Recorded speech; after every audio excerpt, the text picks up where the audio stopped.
Monsieur le Président, le gouvernement a beau essayer de maquiller son projet de loi budgétaire avec des slogans, il reste qu'il va venir toucher à peu près tous les aspects de la vie des Canadiens. Et maintenant, les conservateurs veulent enfoncer le clou et éviter tout débat en profondeur.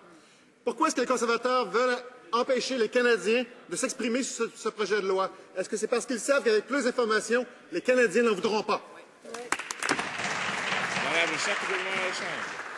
Monsieur le Président, nous avons eu le plus long débat au sujet d'un budget depuis les 2 décennies passées. Et je veux maintenant mentionner le succès de notre plan d'action économique.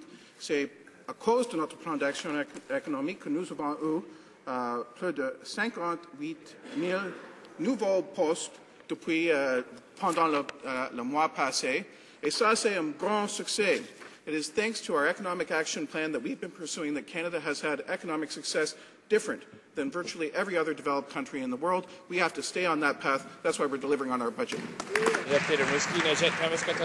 Laissez-moi aussi informer le leader en Chambre de l'autre côté que ce projet de loi, le projet de loi de mise en œuvre du budget, plus de la moitié de ce projet de loi inclut des mesures qui n'ont pas été annoncées dans le budget. On parle de la santé des Canadiens, de leur retraite, de l'avenir de leurs enfants, de celui de notre environnement.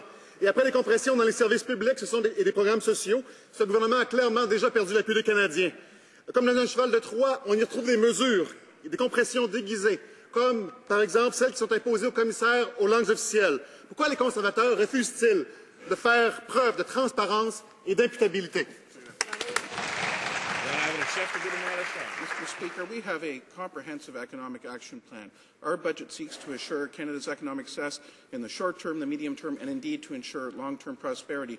That plan includes harnessing the tremendous potential Canada has in our resources, in the most skilled workforce in the world, and an important part of that plan is working to ensure we have a balanced budget so we don't go down the path of other countries that can't manage their debt, that can't manage their deficits, that can't deliver social services as a result. We won't go down that path. We're going to stay on the path that has delivered more than 750,000 new jobs since the economic downturn. That's the path Canadians want us on. That's why they want us here working to make decisions, and we're going to do that with this budget.